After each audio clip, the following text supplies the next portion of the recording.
My father's family name being Philip, and my Christian name, Philip, my infant tongue could make of both names nothing longer or more explicit than Pip. So I called myself Pip, and came to be called Pip.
Keep still, you little devil, or I'll cut your throat. No, sir, no. Tell us your name. Quick. Pip. Pip, sir. Sir. Show us where you live. Point out the place. There, sir. There. Oh. Oh. Oh. Oh. Oh.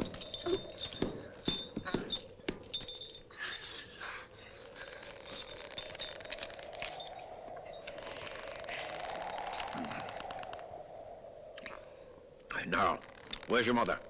There, sir. No, sir. There, sir. Also Georgiana. That's my mother. Ah, and is that your father along with your mother? Yes, sir, him too. Late of this parish. Ah. And who do you live with? Supposing you're kindly let to live, which I ain't made up my mind about yet. With my sister, sir. Mrs. Joe Gargery, wife of Joe Gargery the blacksmith. Blacksmith, eh? Now look at here. Do you know what a file is? Yes, sir. Do you know what whittles is? Yes, sir. Food, sir. Then you get me a file and you get me whittles, or I'll have your heart and liver out. If you'll kindly let me keep upright, sir, perhaps I shouldn't be sick and perhaps I could attend more. Now you bring that file and them whittles to me in this churchyard tomorrow morning early. Yes, sir. And never dare to say a word of having seen such a person as me. No, sir. If you do, your heart and liver will be tore out and roasted and ate. There's a young man hid with me, and in comparison with him, I'm an angel. That young man has a secret way of getting at a boy and at his liver. Boy may lock his door, may be warm in bed, but that young man will softly creep his way to him and tear him open. Say, heaven strike you dead if you don't. Heaven strike me dead if I don't. Now you know what you promised, young man. Get off home. Good night, sir.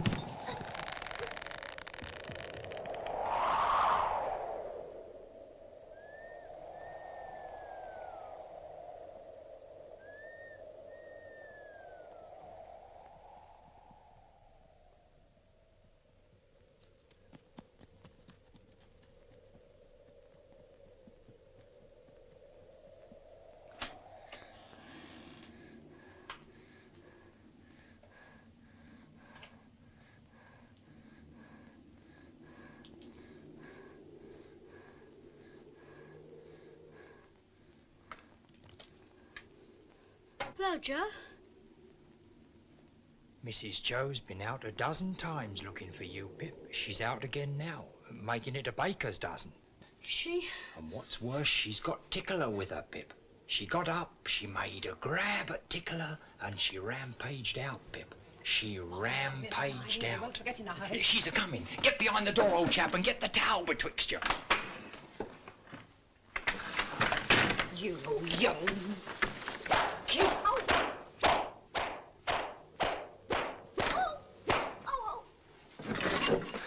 Now then, where have you been? I've only been to the churchyard. Churchyard, indeed. You'd have been in the churchyard long ago if it hadn't been for me, and stayed there. It's bad enough being a blacksmith's wife without having to be a second mother to you. Churchyard, indeed. You'll be having me in the churchyard one of these days, keeping me on the rampage with my poor art. Get to the table.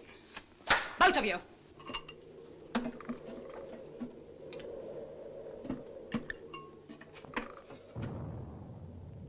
Listen.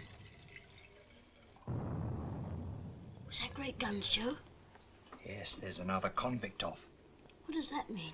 Oh, escaped, escaped. There was one escaped last night. They fired a warning of him. This must be a second one. Where does the firing come from? Drat the boy, ask no questions, you'll be told no lies. Mrs. Joe, I should like to know, if you wouldn't much mind, where the firing comes from. Bless the boy, from the hulks, of course. Oh, hulks. And please, what's hulks? There you go. That's the way with this boy. Answer him one question and he'll ask you a dozen. Hulks are prison ships right across the marshes. I wonder who's put in prison ships and why they're put in there. People are put into prison ships because they murder and because they forge and rob and do all sorts of bad things. And they always start by asking too many questions. Now get on with your supper. Get off to bed.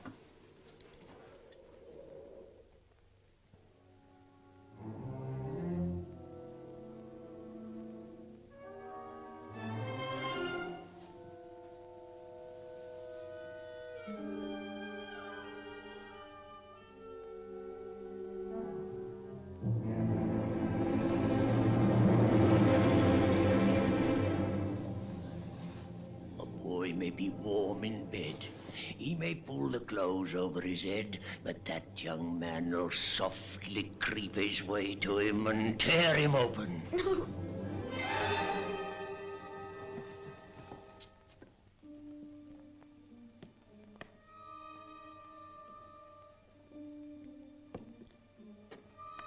Wake up, Mrs. Joe. Wake up.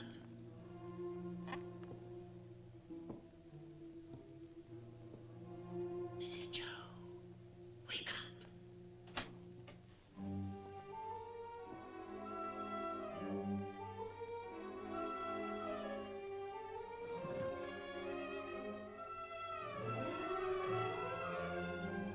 You're a thief, Pip.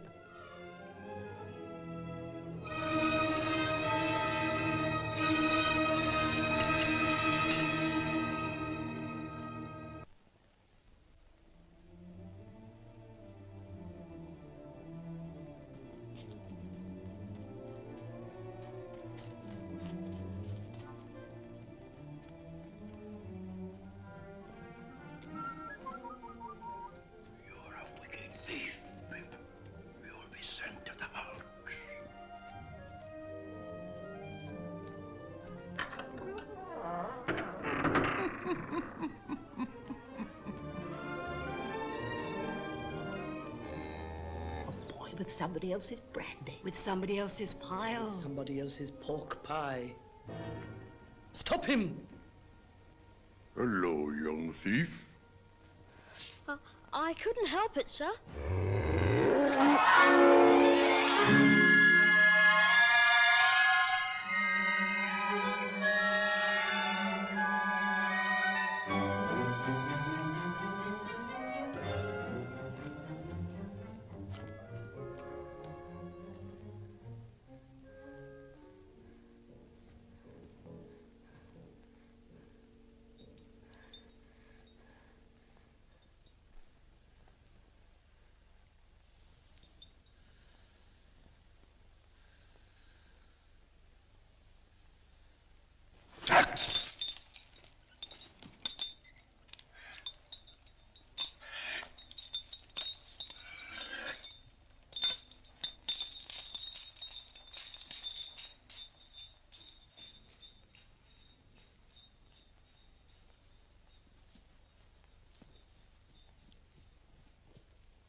Sir?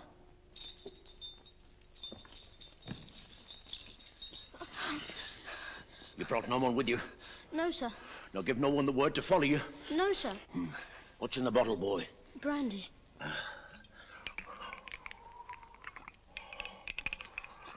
think you've got the ague, sir. Oh, I'm much of your opinion, boy.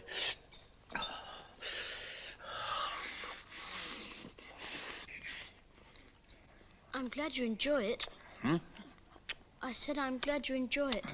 Thank you, boy. I do. Aren't you going to leave any of it for him? Him? Who's him? The young man you spoke of. Oh, him.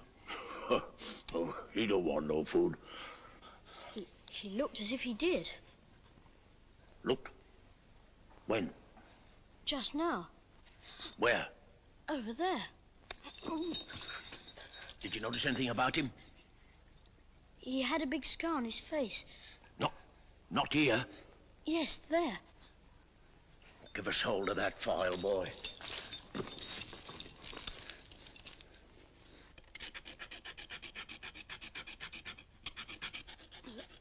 If you're not wanting me, sir, we have company for dinner, and my sister will be up early. Thank you, boy, thank you. This boy ought to be truly grateful, ma'am, for the princely dinner you've set before him. Do you hear what Uncle Pumblechook says? Be grateful. Why is it the young are never grateful? Naturally vicious.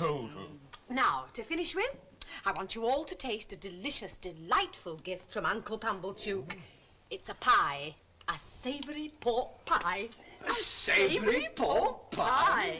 Let's have a cut of this pie, Mrs. Doe, and we'll try to do it justice. Clean plates, cold. I always say a bit of savoury pork pie will lay atop of anything you may care to mention and do no harm. What's the matter, boy? Nothing, sir. I should think not. Enjoying yourself with your elders and betters? Improving yourself with their conversation? Now then, son, where do you think you're off to? Oh, excuse me, ladies and gentlemen, but I'm on a chase in the name of the king. I want the blacksmith. And what might you want him for, pray? Mrs., speaking for myself, I should reply, for the honour and pleasure of his fine wife's acquaintance.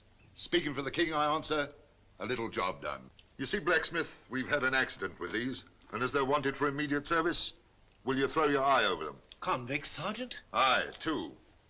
Have you seen anything of them? Heavens preserve us, no. We haven't seen them. Oh, no. Well, we'll find them.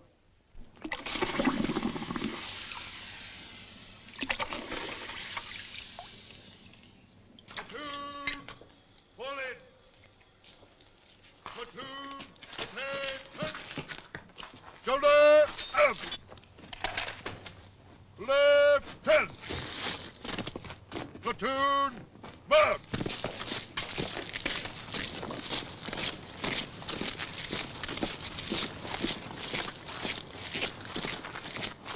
If that boy comes back here with his head blown to bits by a musket, don't look to me to put it together again.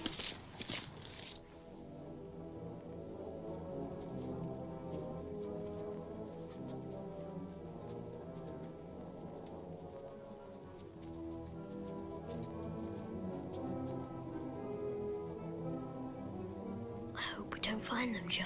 I'd give a shilling if they had cut and run, Pip. Come on.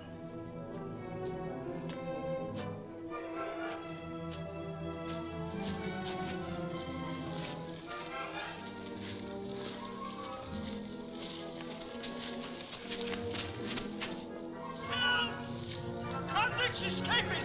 Come on! Help! This way! Help! Convicts escaping!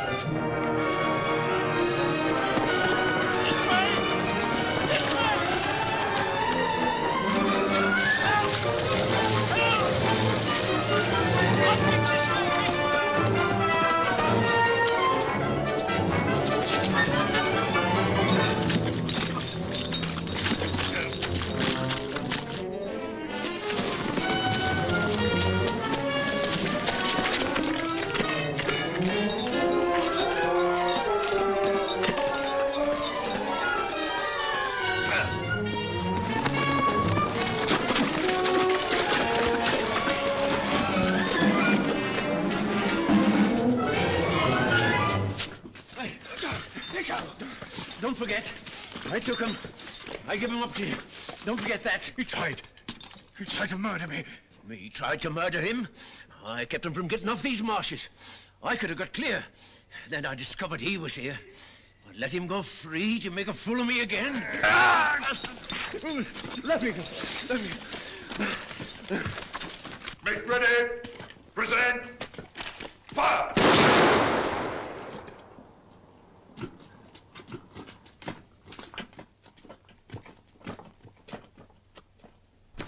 Hands.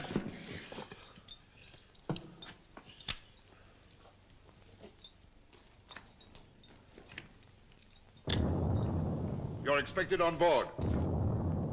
Come on. Light those torches. Get aboard, you. Torch bearers, up.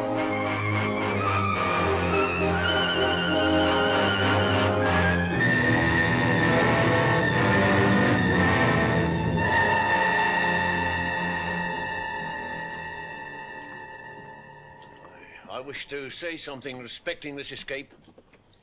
It may prevent some persons laying under suspicion along me. What is it? I took some food from the blacksmith near the village, over yonder. It was a dram of liquor and a pie.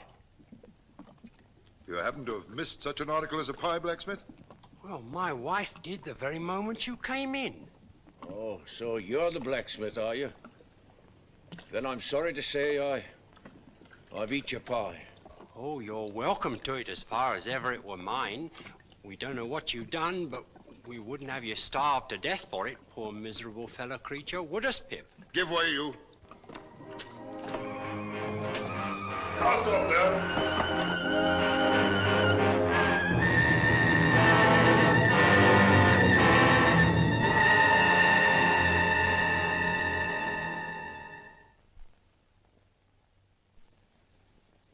It was a year later.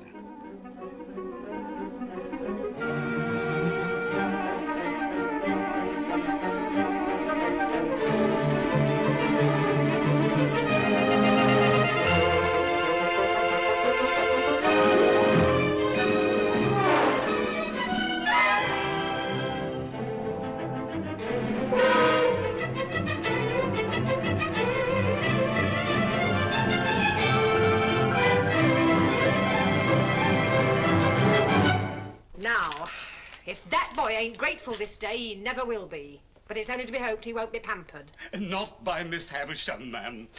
She knows better. Do you know who Miss Havisham is? Yes. Who? She's the strange lady in the large house. But she's mad, ain't she? She may be mad, but she's rich enough to make the boy's fortune. She wants him to go and play there. And he'd better play there, or else I'll work him. Well, wonder how she comes to know our Pip. Oh, Laura mussy me. Here I stand talking to me a moon calves, and Uncle Pumblechook waiting, and that boy grimed with dirt from the crown of his head to the soles of his feet. Oh.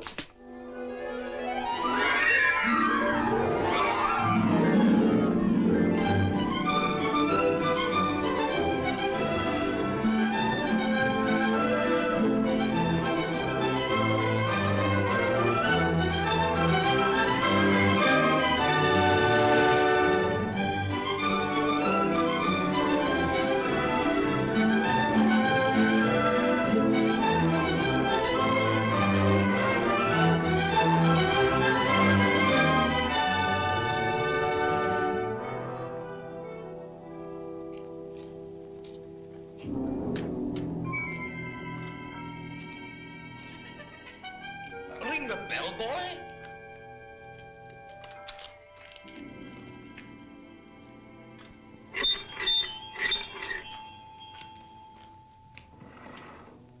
What name?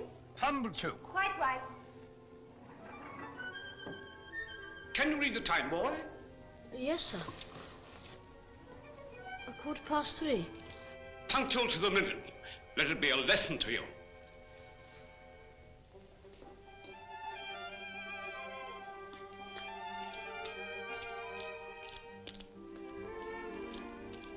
This is Pip. So this is Pip, is it?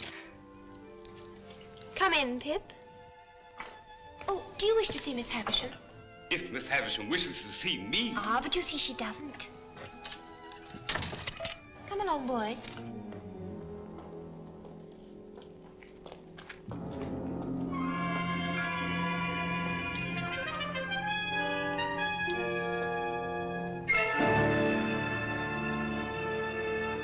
Your clock stopped, miss. It should say 3:15. Don't loiter, boy.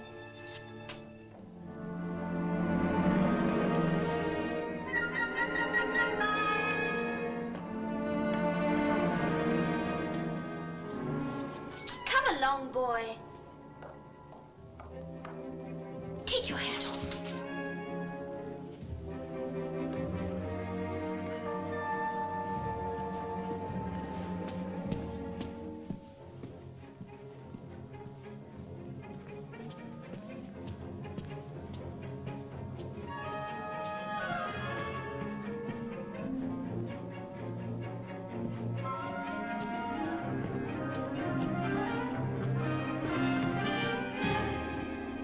This door, boy. After you, miss. Don't be silly.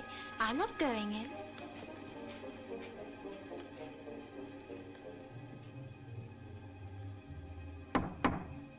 Come in.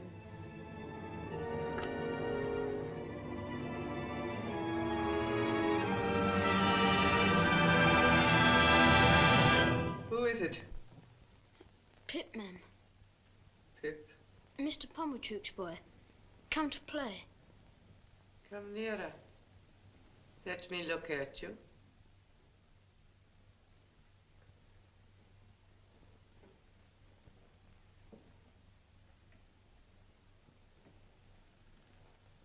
Come close.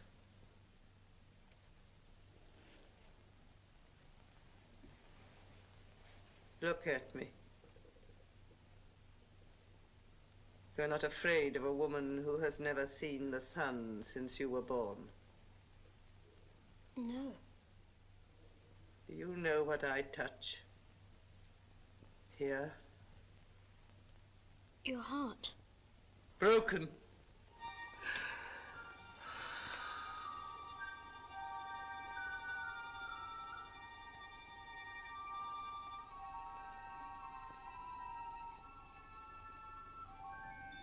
I sometimes have sick fancies. And I have a fancy I should like to see someone play. Play. Play. Estella, come here.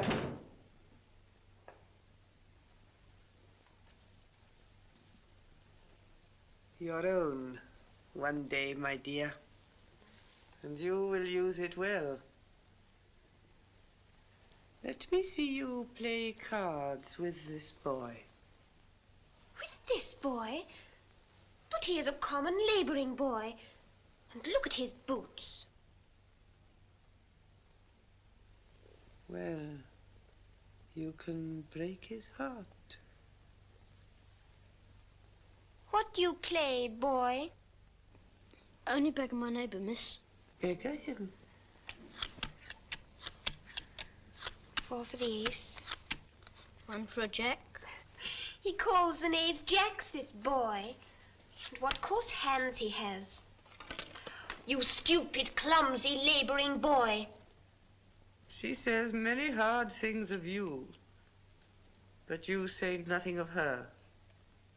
What do you think of her? I don't like to say. Tell me in my ear. I think she's very proud. Anything else? I think she's very pretty. Anything else? I think she's very insulting. Anything else? I think I should like to go home now.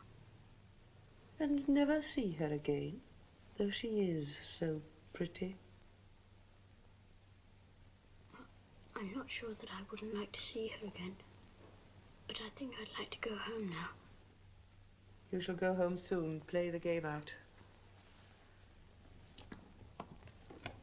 Wait here, boy.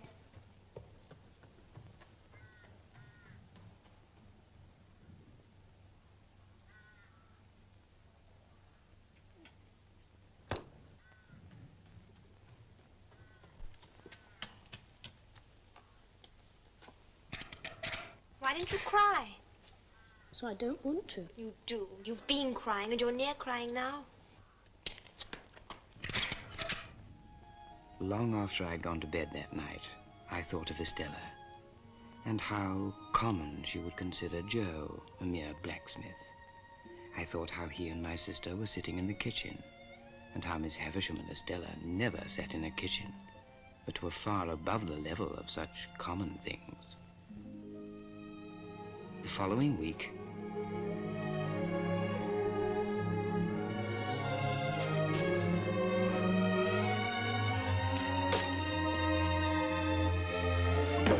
But come this way today, boy.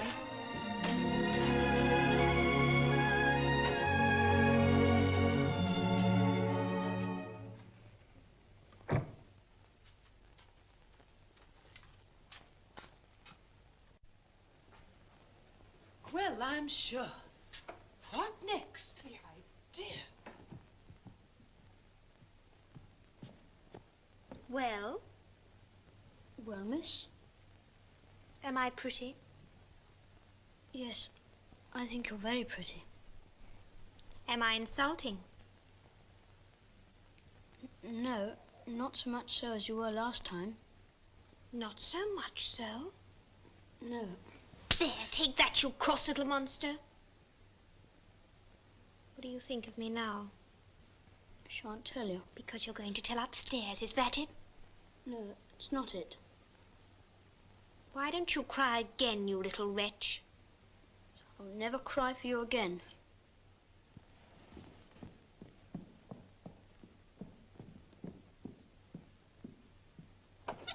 In there, boy.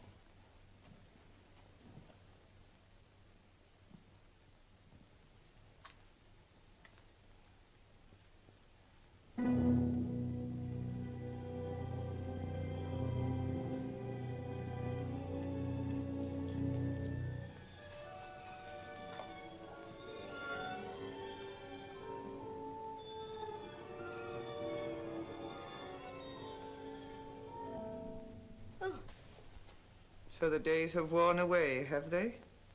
Yes, ma'am. Today's... There.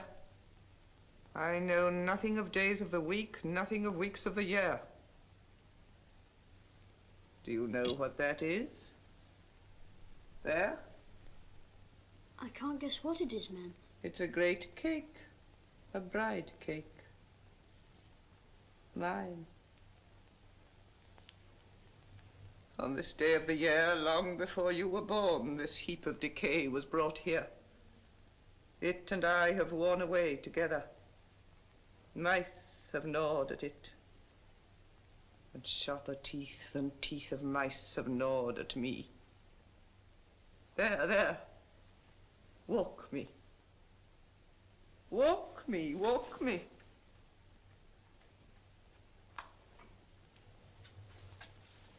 Dear Miss Havisham. Good morning, Miss Havisham. How well you look. I do not look well, Sarah Pocket. I'm yellow skin and bone. Those Pip are my relations. The Pockets. They are very particularly interested in my health. So once a year, on my birthday, I summon them to visit me. There. Pip, my dear, run into the garden and play. Estella will tell you when to come back. Yes, ma'am.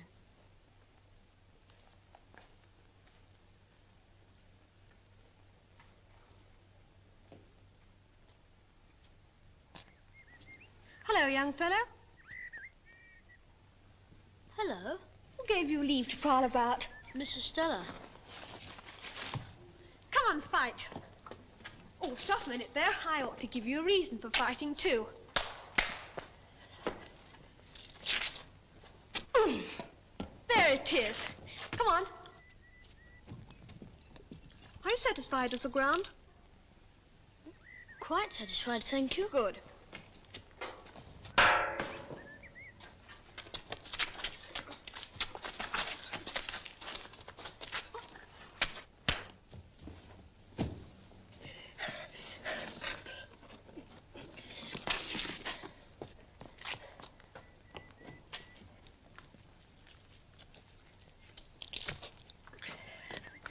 Ready? Ready?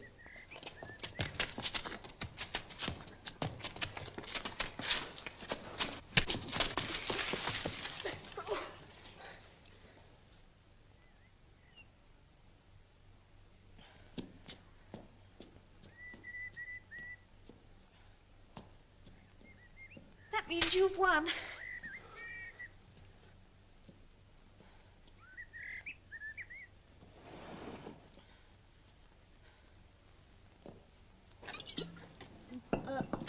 Can I help you?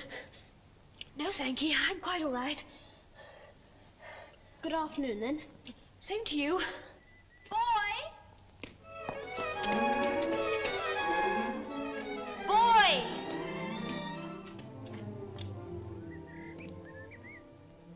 Yes, miss?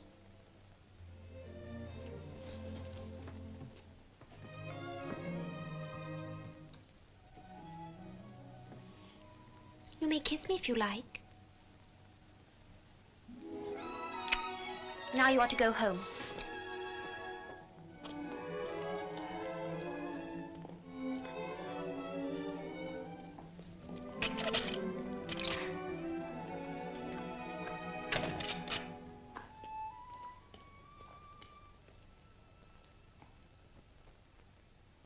Three months later, my sister became ill and was laid to rest in the churchyard on the marshes. The occasion was marked for me not so much by the passing of Mrs. Joe as by the arrival of Biddy.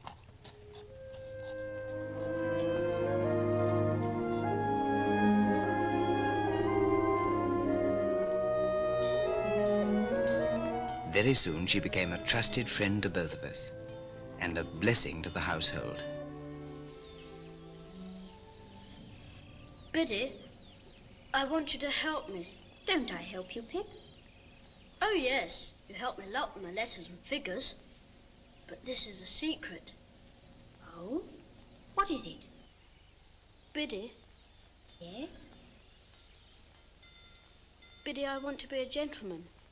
A gentleman? Oh, I wouldn't if I was you, Pip.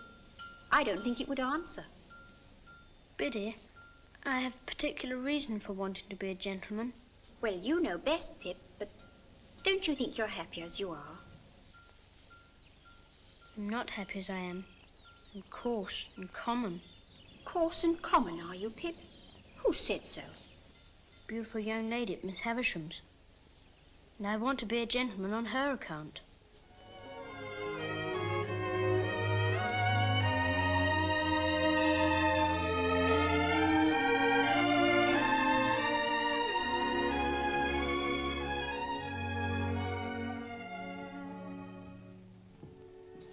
Whom have we here? A boy. Boy of the neighborhood, eh? Yes, sir. How do you come here? Miss Havisham sent for me, sir. Well, behave yourself. I've a pretty large experience of boys, and you're a bad lot of fellows. Now, mind you behave yourself. Yes, sir. Take this in there, boy. Yes, miss. From this moment, I entered upon the regular occupation of pushing Miss Havisham in her chair. As we began to be more used to one another, Miss Havisham talked more to me and asked me such questions as what I'd learnt and what I was going to be. Estella was always there and always let me in and out, but never told me I might kiss her again. Sometimes she would coldly tolerate me, and other times she told me energetically, I hate you. My admiration of her knew no bounds, and scarce a night went by without my falling asleep with the image of her pretty face before my eyes. One day,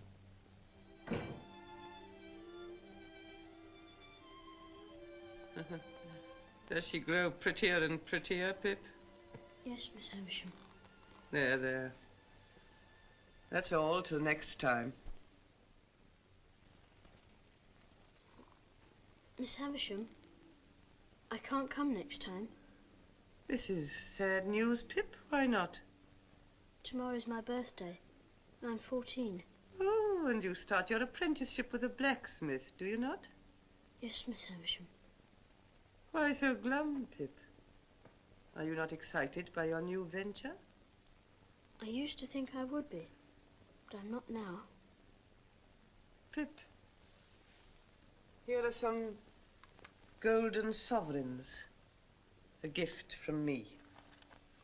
Thank you, Miss Havisham. Do with them what you please. You've earned them well. Thank you. Come and see me on your next birthday. Yes, Miss Havisham. Estella, show him out. Goodbye, Miss Havisham.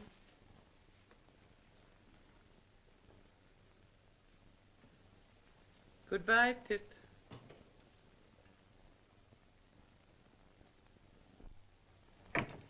You'd better say goodbye to me, because I'm going away too. Going away? Yes. I'm going to France to be educated for a lady. Be educated for a lady? Yes. Well, aren't you sorry I'm going? Yes, Estella. I'm very sorry. I wish I knew when you were coming back. But I wish... What do you wish? I wish I could kiss you goodbye.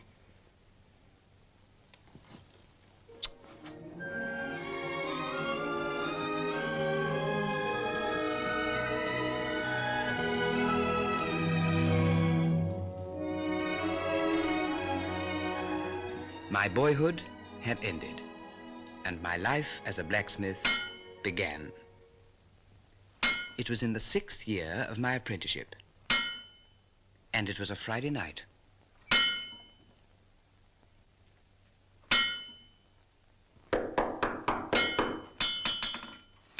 Are you the blacksmith by name Joseph or Joe Gargery? Yes, sir. Have you an apprentice commonly known as Pip? Is he here? I'm Pip, sir. Ah. So you are Pip? Yes, sir. My name is Jaggers. I'm a lawyer in London. I wish to have a private conference with you two. We'd better go into the house.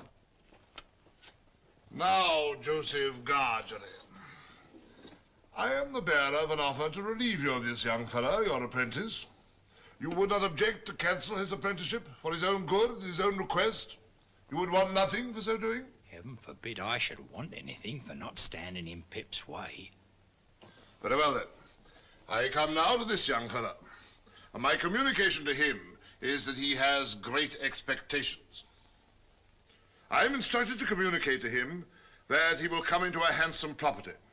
Further, that it is the desire of the present possessor of that property that he shall be immediately removed from his present sphere of life and from this place and be brought up as befits a young gentleman of great expectations.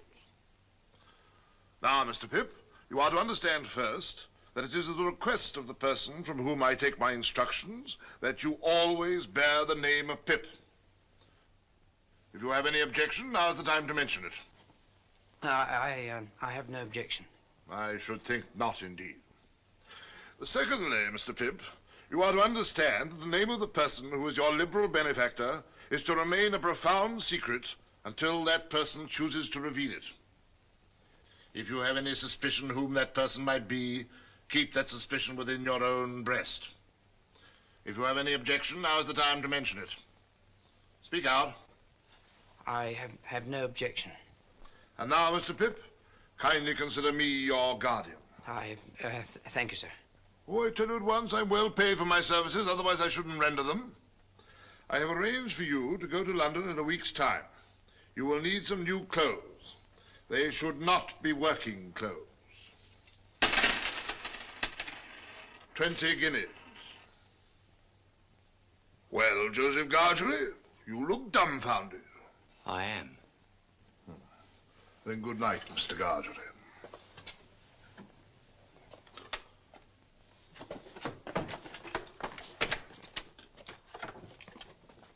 Good night, Pip. Good night, sir.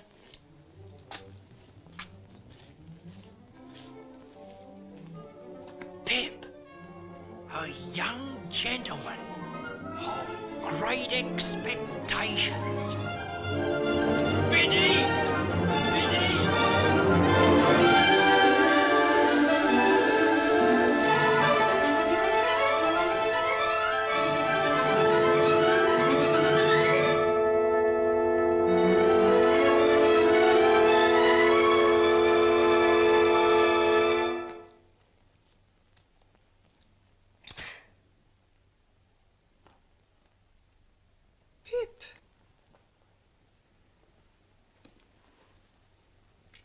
is a very gay figure, Pip.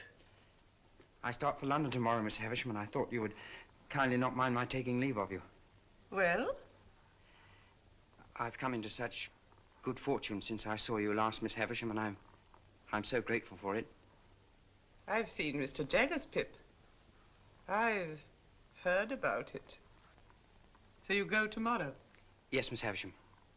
And you are adopted by a rich person. Not named. No, Miss Havisham. And Mr. Jaggers is made your guardian?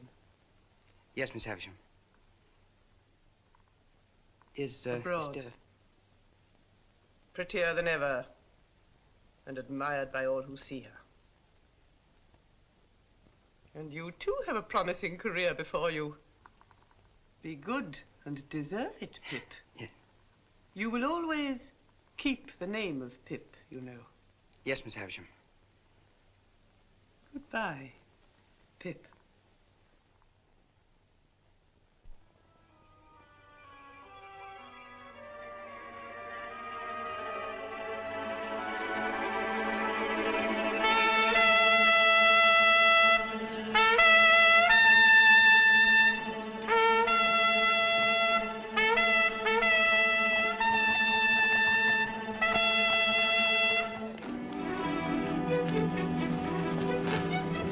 Well,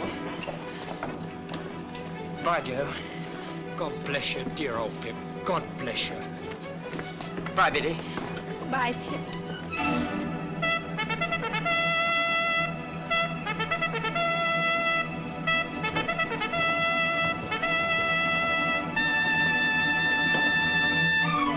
One day I'll come and see you in London, Pip. And then, what larks, eh? Goodbye, Joe. Goodbye, Pip. Goodbye, big old chap.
Excuse me, please. Is Mr. Jaggers at home? He is not. He's in court at present. Am I addressing Mr. Pip? Yes, I'm Mr. Pip. Mr. Jaggers left word, would you wait in his room? Come this way, please. He couldn't say how long he might be, but it stands to reason his time being valuable, he won't be longer than he can help. Go and wait outside, Mike. All right. Hope I'm not interrupting. Oh, certainly not. Oi! Your first time in London, Mr. Pip? Yes, sir. I was new here once. Rum to think of it now. Whose likeness is that? That? Oh, this is our most famous client. Got us a world of credit. This chap murdered his master. Didn't plan it badly. Is it like him? Like him? It is him, you know. This cast was made in Newgate, directly after he was taken down.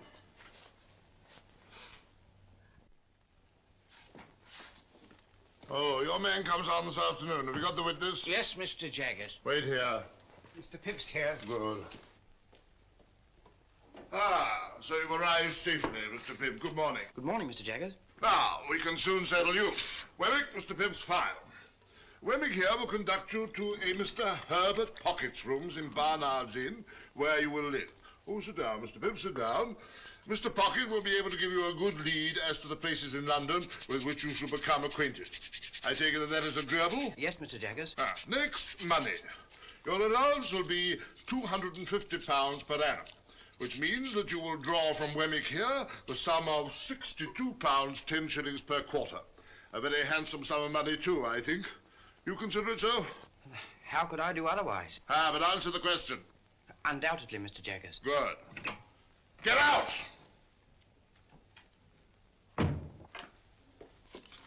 Now, here is a list of the tradespeople with whom you may run up an account. Wemmick, take Mr. Pip round to Barnard's Inn. Yes, sir. I shall check the bills and pull you up if I find you getting on too well. Of course, you'll go wrong somehow, yes, but that's no fault of mine. Goodbye and good luck, Mr. Pip. Goodbye, Mike! Mr. Wemmick, I don't quite know what to make of Mr. Jaggers. Oh, we don't mean that you should know what to make of him. Deep, that's what he is. As Australia. Who was that he shouted at so fiercely in the office? Oh, that was his housekeeper, name of Molly. He got her off on a murder charge. Murder? Isn't he frightened of having her about? Not him. When you come to see us again, take a good look at her. Shall I see anything very uncommon? You'll see a wild beast tamed. Keep your eye on it.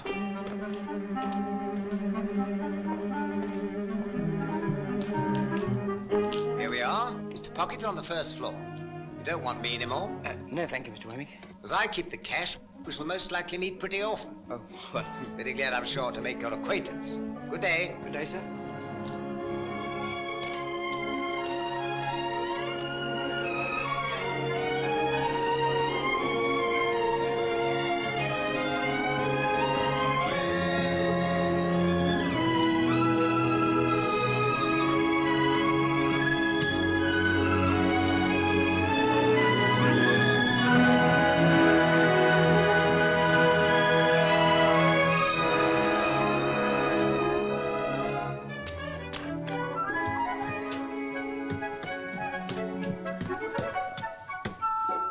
Mr. Pip?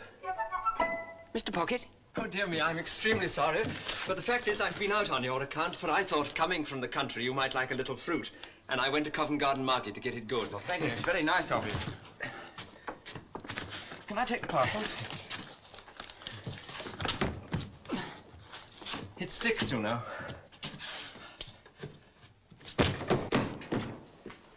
Pray come in. Now, this is the sitting room.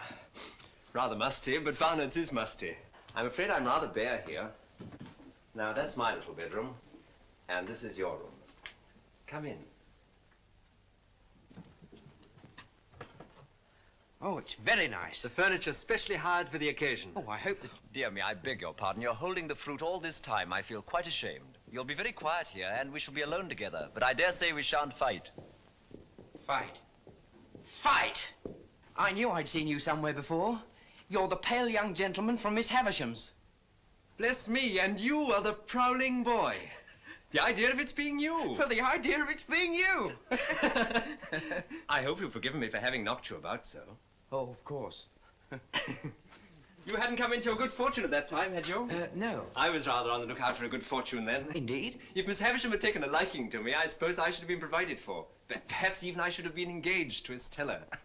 But I didn't care much for it. She's a tartar. Who? Miss Havisham? I don't say no to that, but I meant Estella. You know she was adopted and brought up by Miss Havisham to wreak revenge on all the male sex. Wreak revenge on all the male sex? What revenge? Heavens, Mr. Pip, I thought you knew. No. Dear me, it's quite a story and should be saved till dinner time. Shall I take your stick? Oh, thank you. And your hat.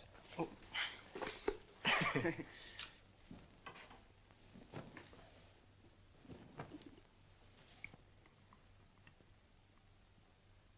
Herbert. Yes, my dear Pip. As I've been brought up a blacksmith, I take it as a great kindness if you'd give me a hint when I go wrong in my manners. With pleasure, though. I should guess you'd need very few hints. Thank you very much. Now, please tell me more of Miss Havisham. Ah, yes, Miss Havisham. But let me introduce the topic by pointing out that in London it's not the custom to put the knife in the mouth, for fear of accidents. It's scarcely worth mentioning, only it's as well to do as other people do. Oh, I must apologize. Not at all, I'm sure. Now, Miss Havisham was an heiress, and as you may well suppose, was looked upon as a great match. Well, one day there appeared upon the scene a certain man. I never saw him, for this was 25 years ago. He pursued her closely and professed to be devoted to her, and there's no doubt that she fell passionately in love with him, which brings me to the cruel part of the story. Merely breaking off to remark, my dear Pip, that it's not usually considered necessary to fill the mouth to its utmost capacity. Oh, very sorry, I was so interested. Not at all, I'm sure. The marriage day was arranged, the wedding dresses were bought, the wedding guests were invited. The day came, but not the bridegroom. He wrote a letter. Which she received when she was dressing for her marriage at 20 minutes to 9. Exactly. So that was why she stopped the clocks. Yes. And when she'd recovered from a bad illness, she laid the whole place waste, as you've seen it, and has never since looked upon the light of day. Herbert, you said that Estella was not related to Miss Havisham, but only adopted. When adopted? There's always been an Estella since I've heard of a Miss Havisham. I know no more. So, Pip, all I know of Miss Havisham, you know. Well, let's change to brighter prospects. Let's drink to London and a very happy future. To London and a very happy future. 2,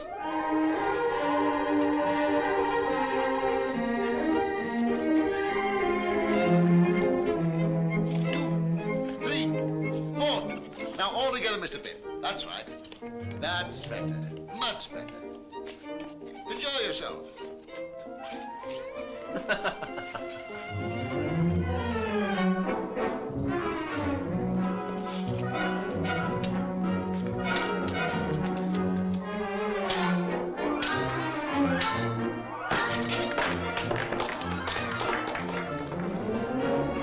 Ready?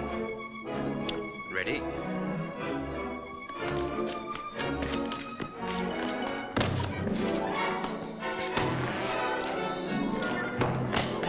Forgive me, Herbert. Carry on, Pip, carry on. And so, if I could buy some new furniture and perhaps one or two other little things, I think I could be quite at home at Barnard's Inn. Do it. I knew you'd get on. How much do you want? £20? Wemmick!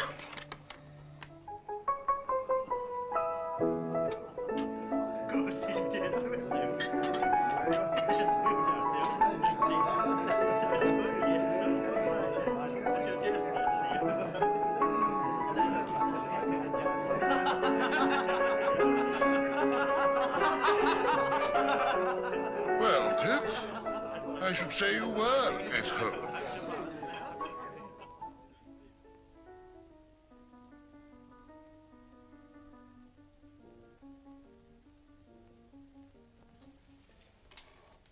Herbert.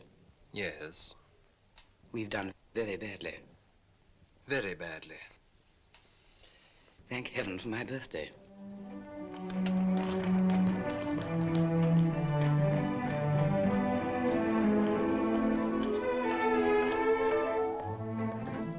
Good morning, Mr. Pip. Morning. Good morning, Mr. Pip. Morning. Congratulations, Mr. Pip. Thank you, Mr. Wemmick. Come in. Mr. Pip, sir. Come in. 21, eh, Pip? I must call you Mr. Pip today. Congratulations, Mr. Pip. Thank you, Mr. Jaggers. Sit down.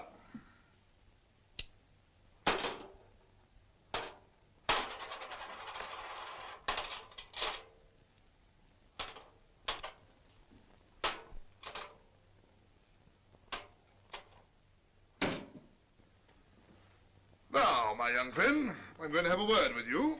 If you please, sir. What do you suppose you are living at the rate of? At the rate of, Mr. Jaggers? The rate of. I'm afraid I'm unable to answer. I thought so. Now, I've asked you a question, my friend. Have you anything to ask me? Oh, well, of course it would be a great relief to ask you several questions, Mr. Jaggers, if it were not forbidden. Ask one. Is my benefactor to be made known to me today? No. Ask another. Well, I was just wondering if I had anything to receive. I thought we should come to that. Wemmick!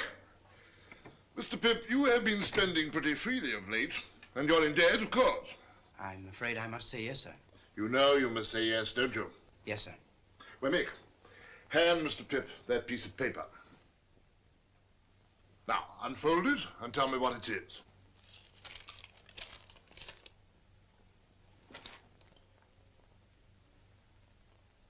This is a banknote for £500. That is a banknote for £500. And at the rate of that handsome sum of money per annum, and at no higher rate, you are to live until your benefactor appears.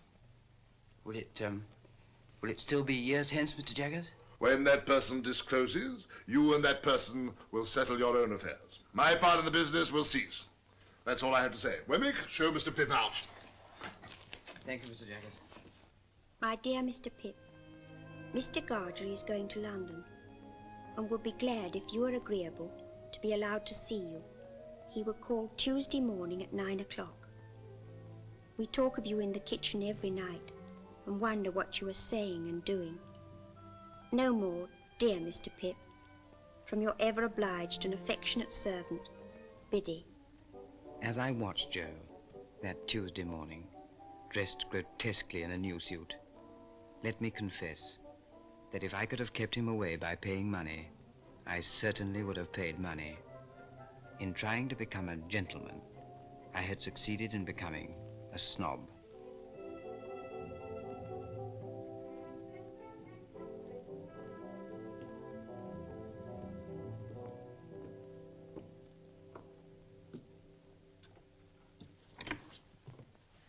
Joe. How are you, Joe? Pip. How are you, Pip? Come in, Joe.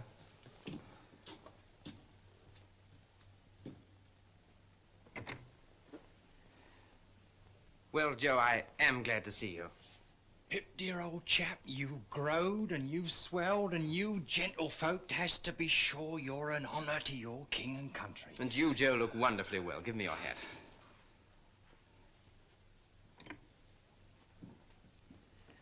Oh, Herbert, this is Mr. Joe Gargery. Joe, Mr. Herbert Pocket. How do you do, Mr. Gargery? Your servant, sir. Won't you sit down? Thank you kindly, sir.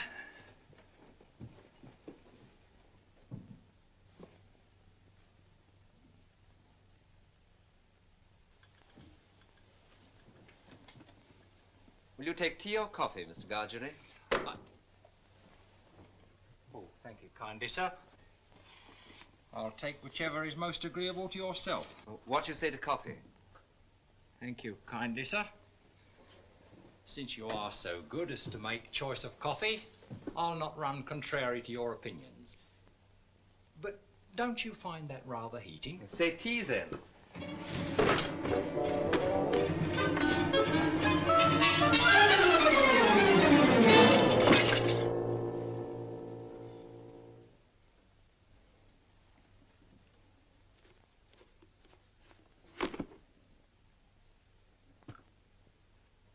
Pip, if Mr. Gargery will excuse me, I will go down to the porter's lodge to fetch the morning's letters.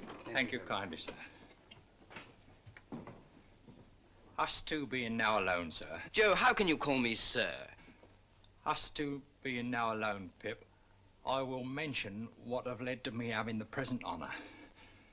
Miss Havisham have recently sent for me. Miss Havisham, Joe? Would you tell Mr. Pip, she said, that I wish to see him at once, for I have something most particular to disclose to him. I see. Well, I have now concluded, sir, and Pip, I wish you ever well and ever prospering to a greater and greater height. But you're not going now, Joe. Yes, I am. Well, you'll be coming back to dinner. Oh, no, Pip, old chap. You and me is not two figures to be together in London. I'm wrong in these clothes, Pip. I'm wrong out of the forge and out of the kitchen off the marshes. But, Joe... You won't find half so much fault with me if you think of me as Joe the blacksmith. And so, God bless you, dear old Pip. old chap. God bless you.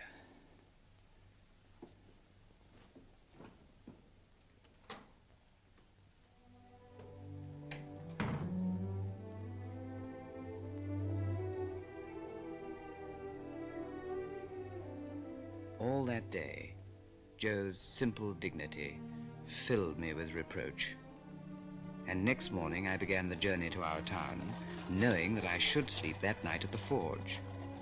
But as the miles went by, I became less convinced of this, and invented reasons and excuses for not doing so. Joe, Pip's here. Oh, we didn't expect you, Pip. Pip, your bed's not ready. We thought for certain you'd be staying in the town. You must stay in the town. Gentlemen, always stay at the Blue Boar. Blue Boar, Rochester. All other swindlers upon earth are nothing to the self-swindlers, and with such pretenses did I cheat myself. Surely a curious thing. Come in, Pip. How do you do? How do you do, Miss Havisham? You kiss my hand as if I were a queen. Well? I thought that you were so kind as to wish to see me, Miss Havisham. Well?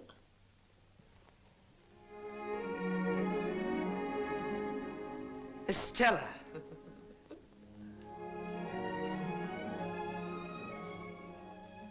Well, Pip? Stella, this is an unexpected pleasure. I didn't think to find you here. You two must have a lot to say to each other. Go out into the garden, both of you, and walk and talk together. I must have been a strange little creature to hide and watch you fight that day. But I did, and I enjoyed it very much. You rewarded me very much. Did I? Don't you remember?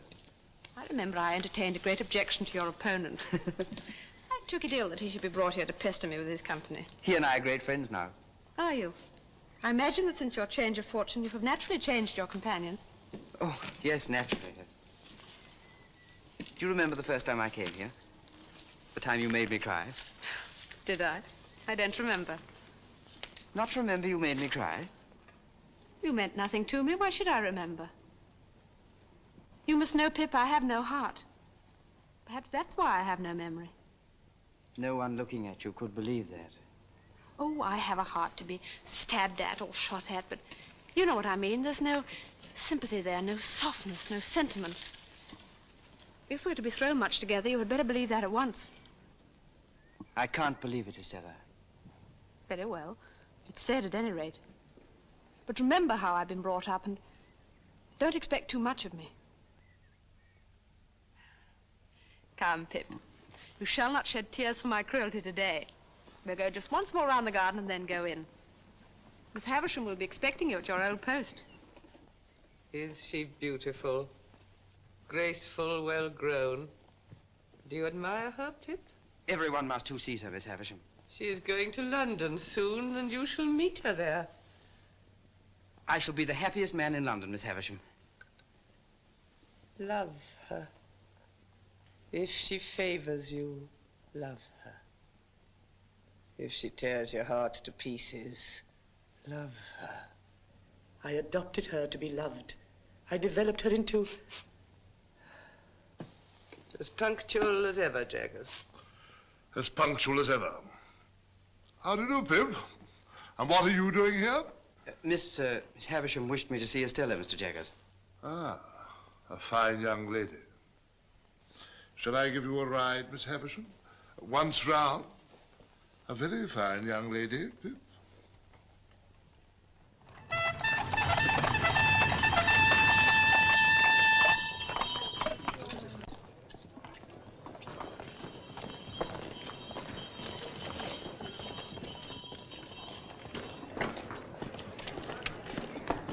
Estella. Pip. How nice to see you, Estella. My lesson from Miss Havisham is this. There are two Richmonds, one in Surrey and one in Yorkshire. Mine is the Surrey Richmond. The distance is 10 miles. I am to have a carriage and you're to take me there. Here is my purse. No. No, you must take it. We are not free to follow our own devices, you and I. The carriage is ordered for half an hour from now, and tea is ordered to while away that half hour. Does that please, milady? The tea will please her greatly. Why are you going to Richmond, Estella? I'm going to live, at a great expense, with a lady there who has the power, or says she has, of taking me about and introducing me and showing people to me and showing me to people. You'll have a gay time and be much admired. You must look forward to that, Estella. It's part of Miss Havisham's plan for me, Pip. I shan't take any great pleasure in events which I don't shape, but I shall be beautiful, and I shall be gay, I shall be obedient, and I shall write regularly of my gaiety. Will you always be part of Miss Havisham's plan, Estella? And do you thrive with Mr. Pocket, Pip? Yes, indeed. We've left Barnard's Inn and moved to the Temple. Oh? I live quite pleasantly there. At least... At least? As pleasantly as I could anywhere. Away from you.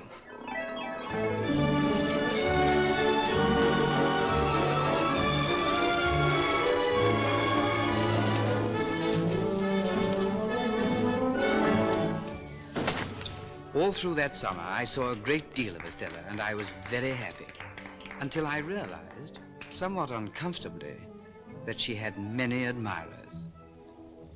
It was not until the winter that fate threw her in the way of Bentley Drummle.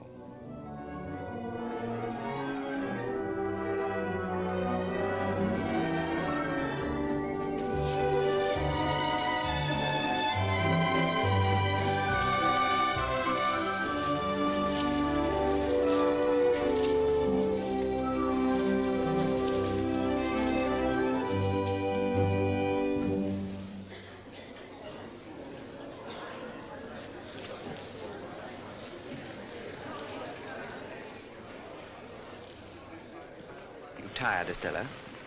Rather, Pip. You should be. Say rather I should not be. I still have my letter to Miss Havisham to write before I go to bed. Recounting tonight's triumph? Surely a very poor one, Estella. I don't know what you mean. I didn't know there'd been any. My lords, ladies, and gentlemen. This is our dance, Estella. Pray take your places for the next dance.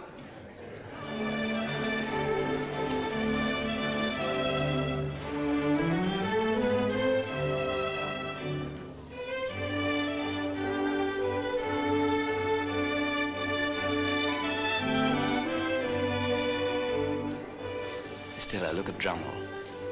He never takes his eyes off you. Why should I look at him? Is there anything in Drummle I need to look at? That's what I want to ask you. He's been hovering about you for weeks. Moths and all sorts of ugly creatures hover about a lighted candle. Can the candle help it? My lords, ladies, and gentlemen, pray take your partners for the Spanish polka.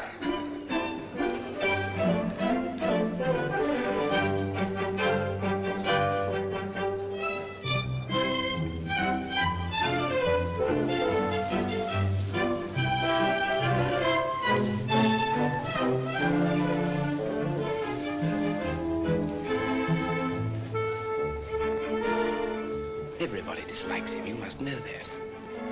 There's nothing to recommend him but money and a ridiculous row of addle-headed ancestors. It makes me wretched to see you encourage him. Does it?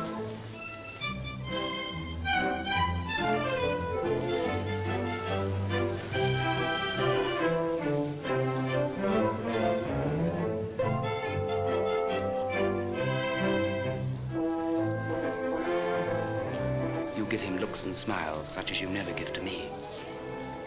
Do you want me then to deceive and entrap you? Do you deceive and entrap him, Estella? Yes, and many others. All of them but you.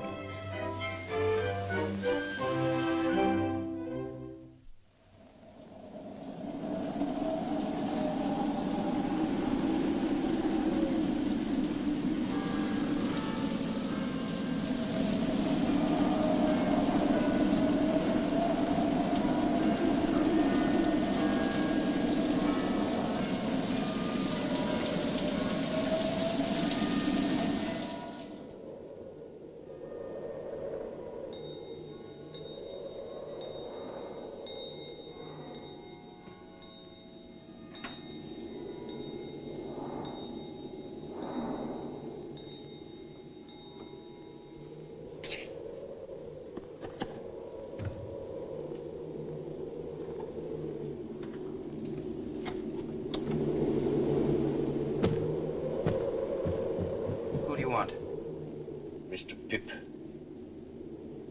I'm Mr. Pip. What's your business? My business? Ah, yes, I'll explain my business by your leave. Do you wish to come in? Yes, I wish to come in, Master.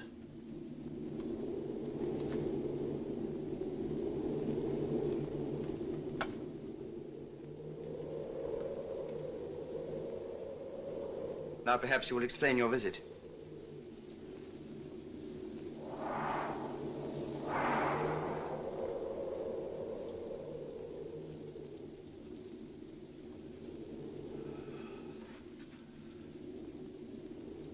It's disappointing to a man after having looked forward so distant and come so far. Oh, but you're not to blame for that. What do you mean? I'll speak in half a minute. Give me half a minute, please.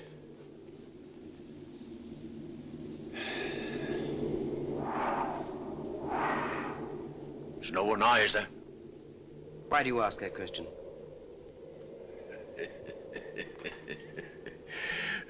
You're a gayman. I'm glad you growed up a gayman. Now I know who you are. The churchyard. The churchyard on the marshes. You're the convict I gave the food to. You acted nobly, my boy. Noble, Pip, and I've never forgot it. If you're grateful to me for what I did when I was a child, and you've come to thank me for it, there's no need. However, since you've found me out, will you drink something before you go? Yes, I will drink, I thank you, before I go.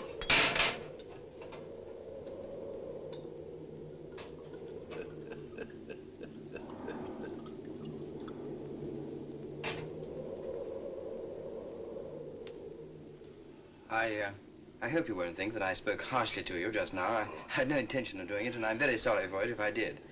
I wish you well and happy.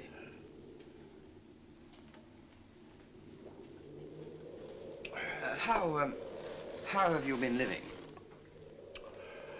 I've been a sheep farmer, away in the New World, in New South Wales. I hope you've done well. I've done wonderful well. I'm famous for it. Oh, I'm very glad to hear it. I hope to hear you say so, dear boy.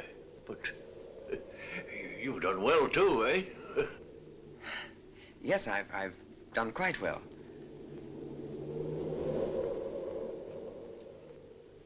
May I make so bold as to ask how you've done well since you and me was out in those lone, shivering marshes? How? Oh. Yes, I've been chosen to succeed to some property. Might me a varmint ask what property? I don't know. Might me a varmint ask whose property? I don't know. Could I make a guess, I wonder, at your income since you come of age? As to the first figure now. 5?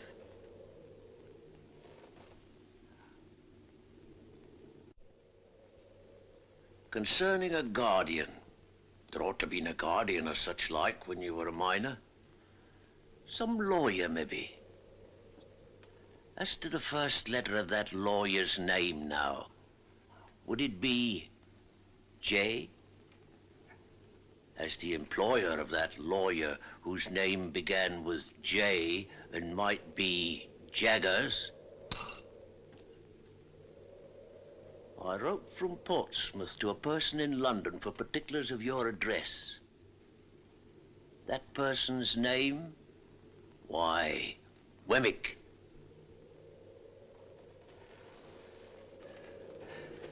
Yes, Pip, dear boy, I made a gentleman of you. It was me what done it. I swore that time that as sure as I earned a guinea, that guinea would go to you.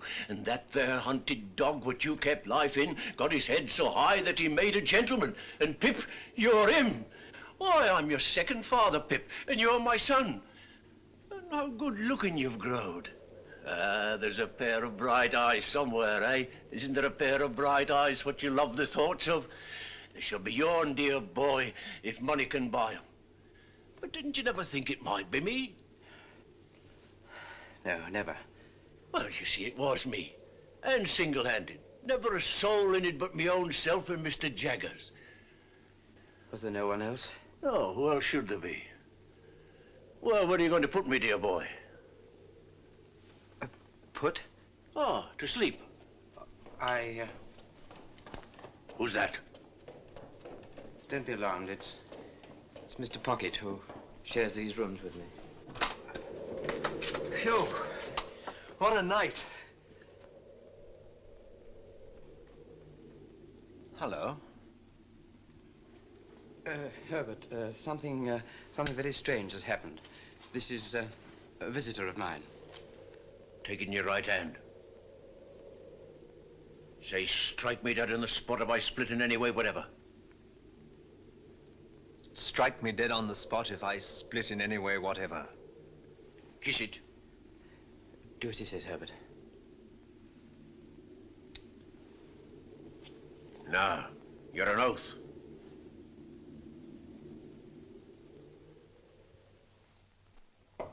Come in. You can go now, Molly. Now, Pip, be careful. I will, sir. Don't commit yourself. Don't commit anyone. You understand me? Anyone. Mr. Jaggers, Don't tell me anything. I don't want to know anything. I'm not curious. I merely want to assure myself that what I've been told is true. Did you say told or informed? Told would seem to imply verbal communication. You can't have verbal communication with a man in New South Wales, you know. I will say informed, sir. Good. I've been informed by a person named Abel Magwitch that he is the benefactor so long unknown to me. That is the man in New South Wales. And only he. And only he. I'm not so unreasonable, sir, as to hold you at all responsible for my mistakes and wrong conclusions. But I always supposed that it was Miss Havisham. As you say, Pip, I am not at all responsible for that. Yet it looked so like it, sir. Not a particle of evidence, Pip. Take nothing on its looks, take everything on evidence. There is no better rule. Well, I have nothing more to say. I think you should know that I communicated with Abel Magwitch in New South Wales and reminded him that if ever he should present himself in this country, it would be an act of felony, rendering himself liable to the extreme penalty of the law. Take a look out of that window, Pip.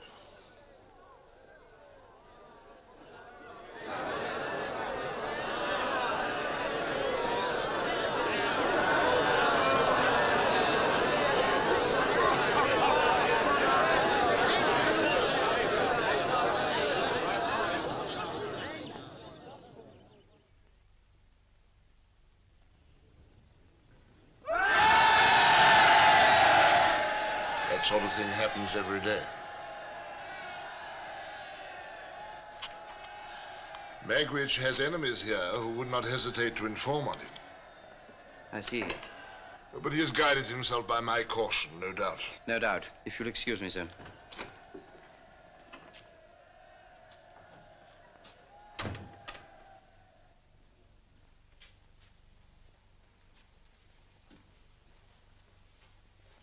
There's no other alternative. He must be got out of the country, and I shall have to go with him. Why must you go with him? He's risked everything on my account. I can do no less than stand by him now. What will you say to Estella?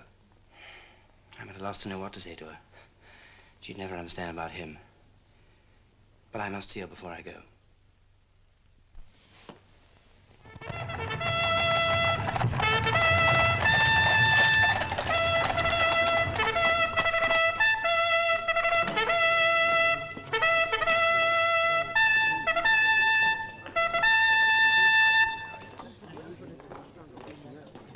Just come down?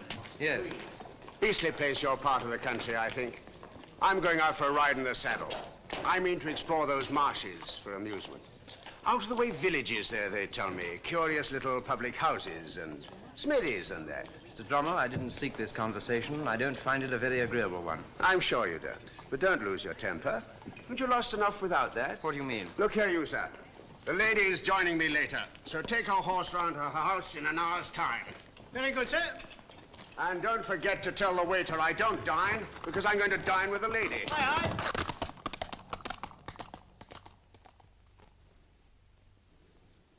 aye. Come in. What wind blows you here, Pip?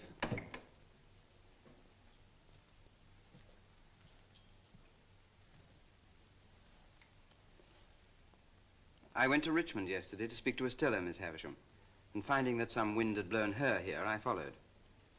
What I have to say to Estella, I will say before you presently in a few moments. It will not surprise you. It will not displease you. I'm as unhappy as you could ever have meant me to be. I have found out who my patron is. It isn't a fortunate discovery, and is not likely ever to enrich me in reputation, station, fortune, anything. But there are reasons why I can say no more of that. It is not my secret, but another's. It is not your secret, but another's. Well? When you first caused me to be brought here, Miss Havisham, I suppose I really did come here as any other chance boy might have come, as a kind of servant, to gratify a want or a whim and to be paid for it. Aye, Pip, you did. And that Mr. Jaggers was... Mr. Jaggers had nothing to do with it. His being my lawyer and the lawyer of your patron was a coincidence. He holds the same relation towards numbers of people. But when I fell into the mistake that I've so long remained in, at least you led me on. Yes. I let you go on. Was that kind? Who am I? For heaven's sake, that I should be kind. Well, well, well, what else? Estella, I should have said this sooner, but for my long mistake, which led me to believe that Miss Havisham meant us for one another. And I felt that I couldn't tell you of my real feelings while you were not free to choose for yourself. But now I have to go away. And I must say it before I go. I love you, Estella. I've loved you ever since I first saw you in this house. Pip, I tried to warn you not to love me, but you wouldn't be warned, for you thought I didn't mean it. Isn't it true that Bentley Drummel is in town here and pursuing you? Quite true. That you encourage him and ride out with him, and that he dines with you this very day? Quite true. How can you fling yourself at such a man? Should I rather fling myself at you, Pip, who would sense at once that I bring nothing to you? But you cannot love him, Estella. What have I always told you? Do you still think, in spite of it, that I don't mean what I say? Estella, you would never marry him.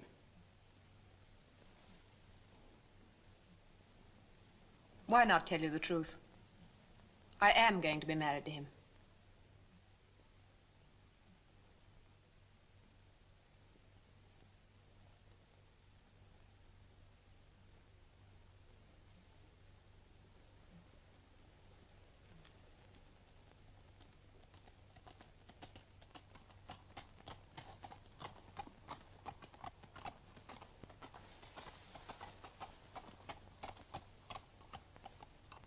Come, Pip. Don't be afraid of my being a blessing to him. I shall not be that. Here is my hand.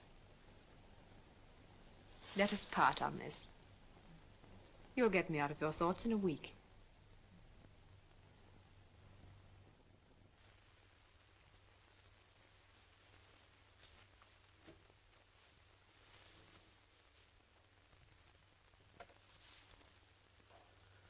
What have I done? What have I done?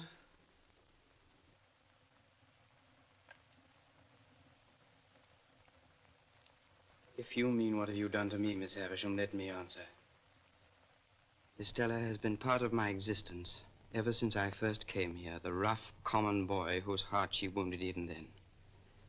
She has been the embodiment of every graceful fancy that my mind has ever known. To the last hour of my life, she cannot choose but remain part of my character, part of the little good in me, part of the evil. But you may dismiss me from your mind and conscience. But Estella is a different case. And if you can ever undo any scrap of what you've done amiss, in keeping part of her right nature away from her, it will be better to do that than to bemoan the past through 100 years.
Late that evening, I left the room with the long table for the last time and started on my way back to London.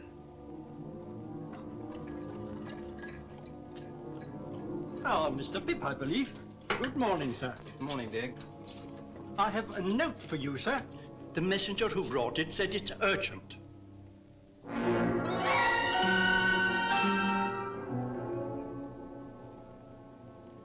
Get me a cab off the stand, Dick. Yes, sir. Morning, Wemmick. What's the trouble? So you got my note, then? Yes, I came straight here. Why, what have you done to your hands? Oh, it's nothing. I got them burned, Mr. Wemmick. I'm very anxious. Everything's taken care of, Mr. Pip. But pray come in. You don't object to an aged parent, I hope? Oh, no, no. I should be delighted. This is Mr. Pip, Aged P, and I wish you could hear his name. Give him a nod, Mr. Pip. That's what he likes. You made acquaintance with my son at his office, I expect. Yes. Nod away at him, if you please, like winking. Yes, yes. Yes, yes. I hear that my son is a wonderful hand at his business, sir. Yes. You're as proud of me as Punch, ain't you, Aged P? There's a nod for you. There's another one for you. Yes, yes. Now, Mr. Pip and I have business to discuss. Oh, yeah. Come and sit down. I want to offer an apology, for he isn't capable of many pleasures. Just tip him a nod now and then when he looks off his paper, and he'll be as happy as a king. Pleasure, Mr. Wemmick, and I'm sure that you'll appreciate that I'm most anxious to know what's happened. Of course. Now, I heard by chance yesterday morning that an old enemy of a certain convict, whose name we needn't mention, yes, had got wind of his being in England. So I went to the temple and found Mr. Herbert, and I told him that if he was aware of any such person, whose name we needn't mention, being about your chambers, that he'd better get him out of the way. I also heard that you had been watched. That I'd been watched? Yes. And might be watched again, so he'd better get him out of the way while you were out of the way. I see. He would be greatly puzzled what to do. He was, but we've now removed him to a house overlooking the river, down Limehouse way. I should like to join them at once. If you take my advice, Mr. Pip, you'll wait till after dark. By which time, you see, we can have those hands attended to.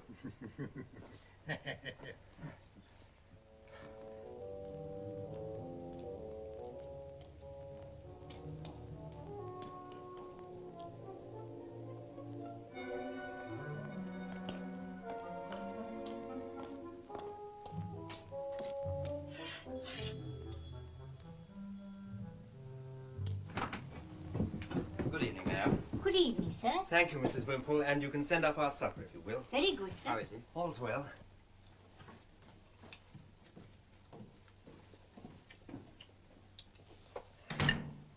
I'm a heavy grubber, dear boy. Always was.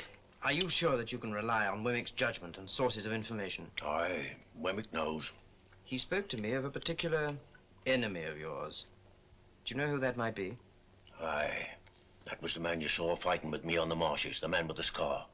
He turned informer on me then to save his own skin, and he'd do it again to see me hanged. But no sneaking rat like him's going to make me leave, my boy. Well, if you're worried about that, there's no need. I'm coming with you. No. You're a gay one. What a gay one my boys turned out to be, eh? The following day, I sent Herbert to make some inquiries. He found that the packet boat for the continent left Gravesend Pier at high tide every Thursday. I set myself to hire a boat. It was soon done. I couldn't get rid of the notion of being watched, and how many undesigning persons I suspected of watching me, it would be hard to calculate. I began to go out as for training and practice, sometimes alone, sometimes with Herbert. We were out in all weathers and became, as was our intention, familiar figures on the river. My burns were still very painful.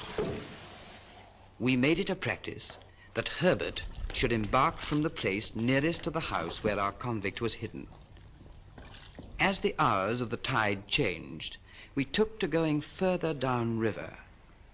There, on the marshes, we found a lone public house where we decided to stay on the night of our escape. And from a nearby buoy, we timed the passing of the packet boat.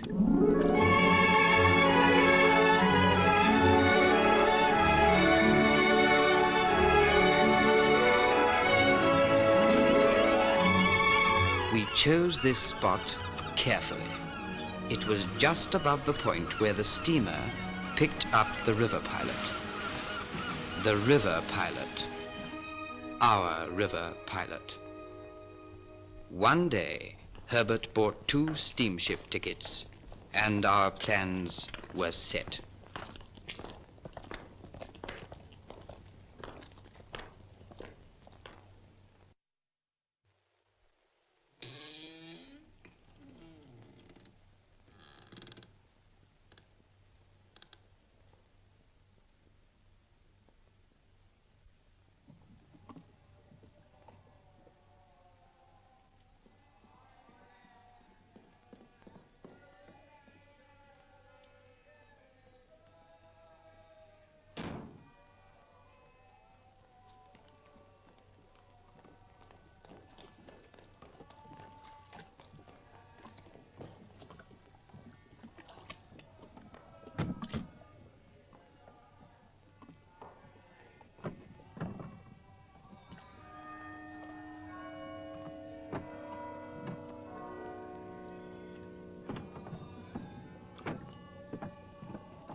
Boat ahoy!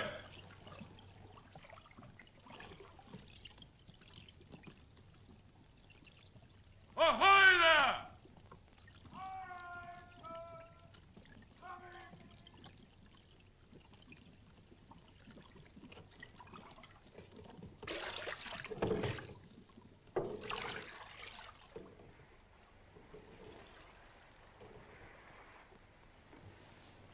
Tell me something.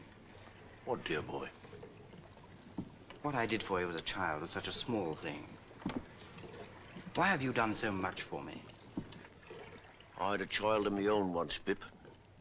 A little girl who I loved and lost. What happened to her? I don't know. It's a dark part of my life, dear boy. Ain't worth telling. But when on those lone, shivering marshes, a boy was kind to a half-starved convict, that boy took the place of the child he had lost. Pull on your left.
comes.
Escaped convict there. That's the man in the stern. I call upon him to surrender and you to assist.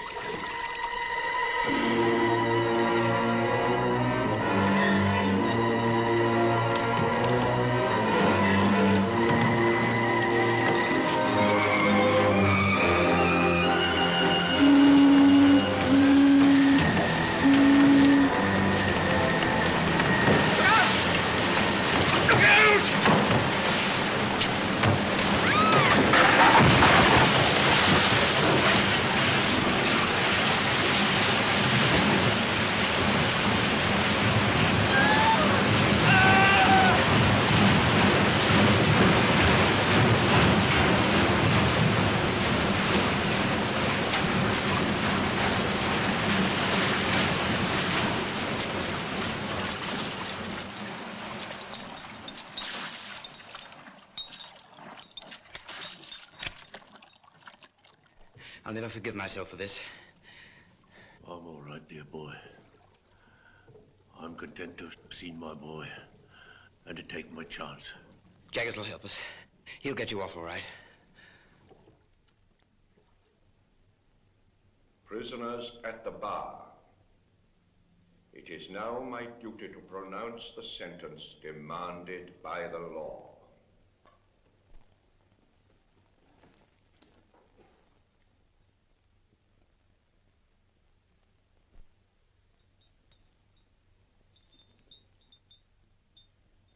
The sentence of this court is that you be taken hence to the place from whence you came, and from thence to the place of execution,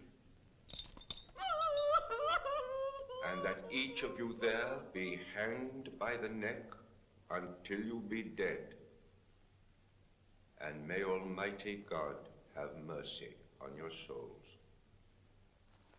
Are you absolutely certain there is nothing you can do to save him? Nothing. You realize, of course, that you no longer inherit his money. That will be claimed by the crown. The money's no interest to me. If you had been a blood relation, it might have been different. You are not a blood relation, so it is not different. You mean if he had a child, the money would go to the child? The money might go to the child. Mr. Jaggers, there was a child. So you think there was a child, do you? I know there was a child. And what's more, Mr. Jaggers, you know it. Sit down, Pip.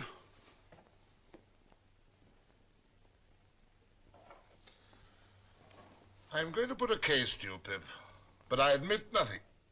I understand. You admit nothing. Put the case that a woman is charged with murder. Put the case that this woman has a child whose father is a convict. I understand you perfectly. But that I make no admissions. But that you make no admissions.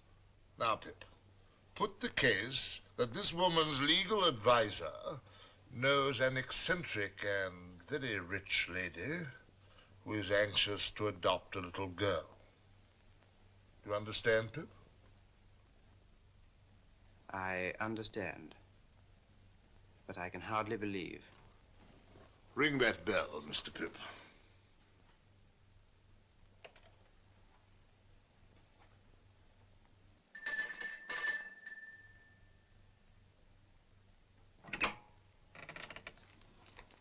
Yes, sir? Basin. Yes, sir.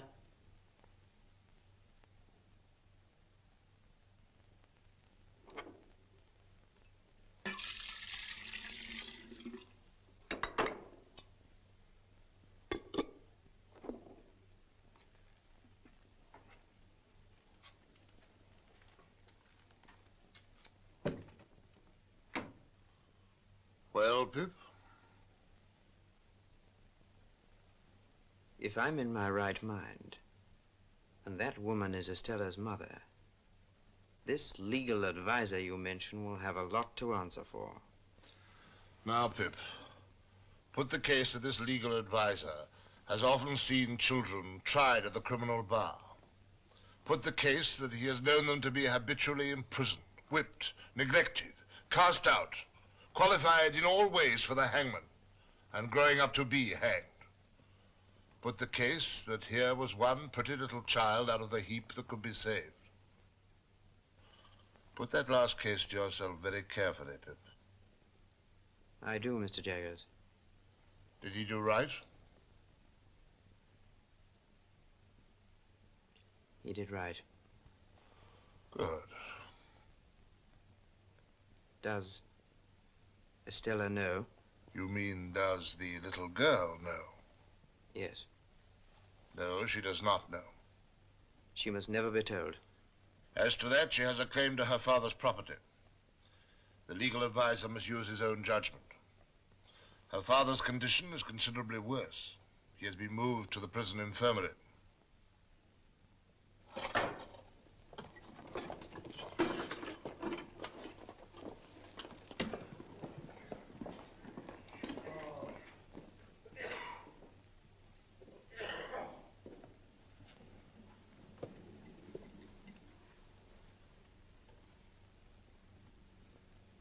Dear boy, I thought you wasn't coming. And yet, I knew somehow that you would. It's just the time. I waited at the gate so as not to lose a moment of it. God bless you. You've never deserted me.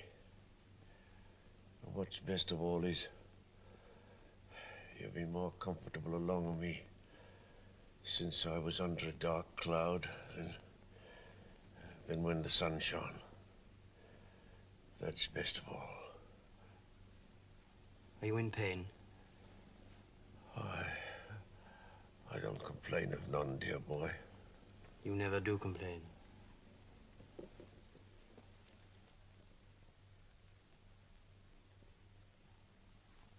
You better stay.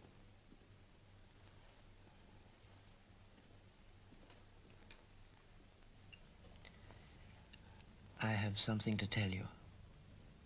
Can you understand what I say?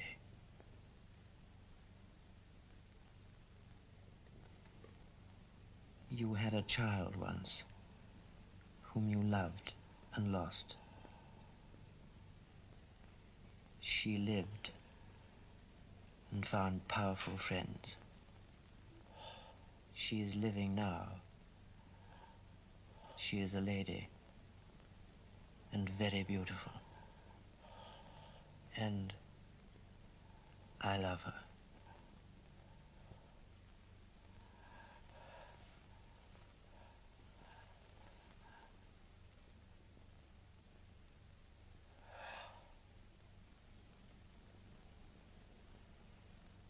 Oh, Lord, be merciful to him,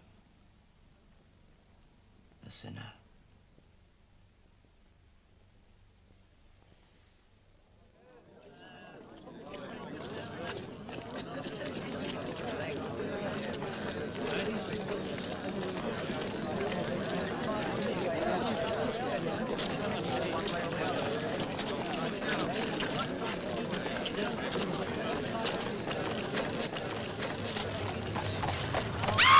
Get out of the way, you fool!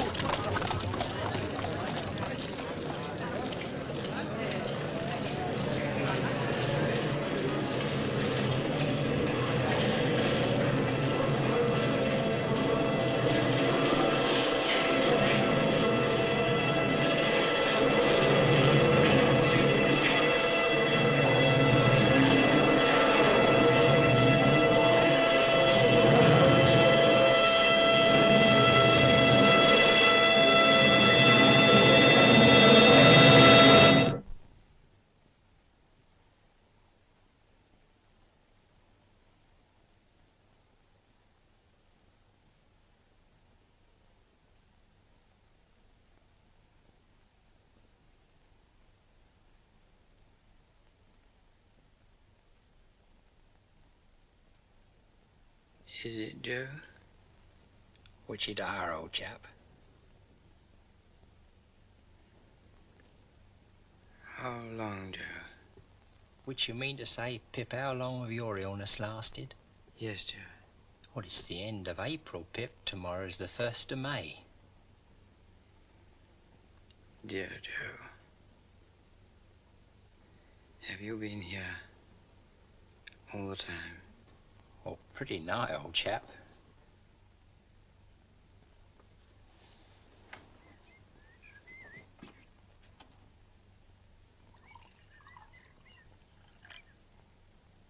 Joe, where am I?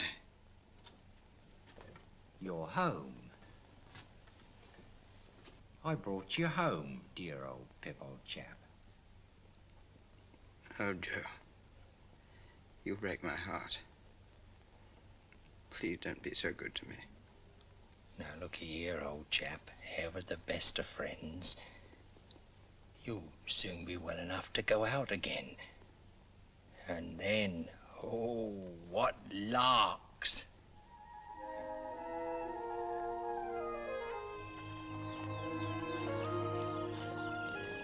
Billy, you have the best husband in the world. And Joe, you've the best wife in the world. Which I know, Pip, old chap, which I know. You'll be very happy. Which are our intention, Pip, old chap. And you'll have children. Which also are our intention, Pip, old chap. One day, Pip, you'll marry too. I don't think I shall, Biddy. Not now. Dear Pip, do you still fret for her? I think of her. But that poor dream, Biddy, has all gone by. All gone by. I knew as I said these words that I secretly intended to visit the old house that evening.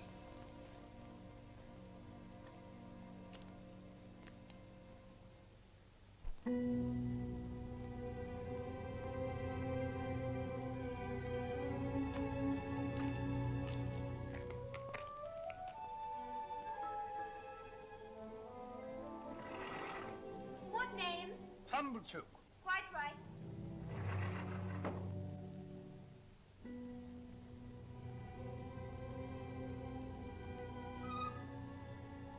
Come in, Pip.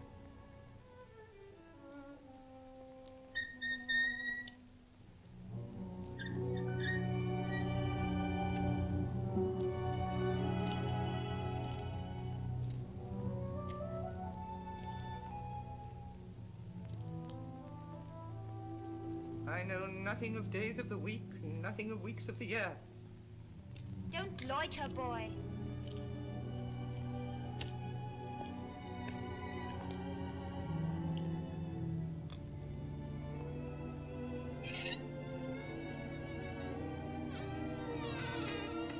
Come along, boy. Take your hat off.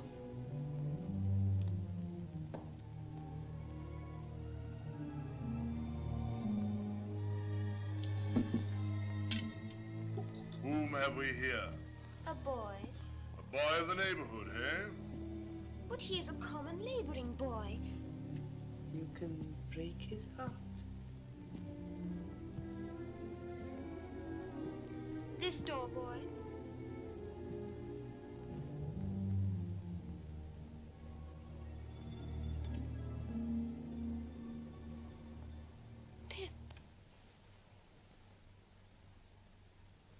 Stella,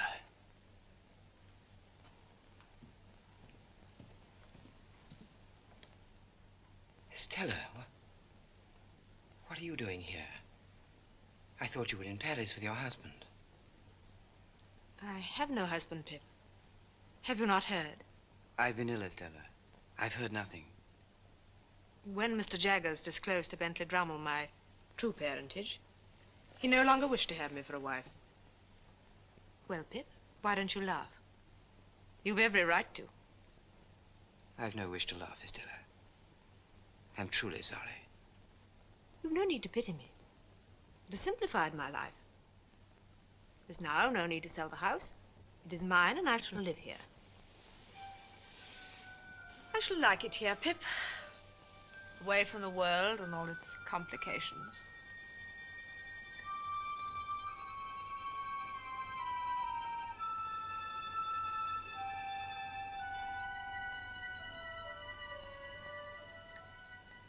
Stella, how long have you been here? I don't know. Stella, you must leave this house. It's a dead house. Nothing can live here. Leave it, Stella, I beg of you. What do you mean? This is the house where I grew up. It's part of me. It's my home. It's Miss Havisham's home. But she's gone, Stella, gone from this house, from you, from both of us. She is not gone. She is still here with me in this house, in this very room. Then I defy her. I have come back, Miss Havisham. I have come back to let in the sunlight.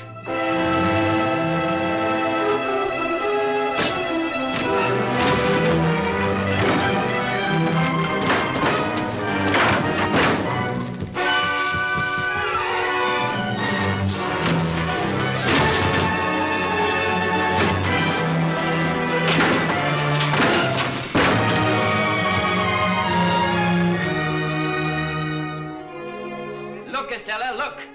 Nothing but dust and decay.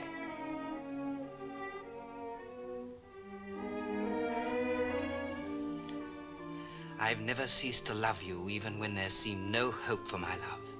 You're part of my existence, part of myself. Estella, come with me, out into the sunlight. Look at me.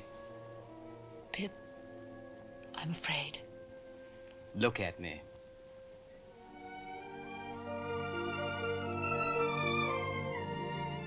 We belong to each other. Let's start again. Together.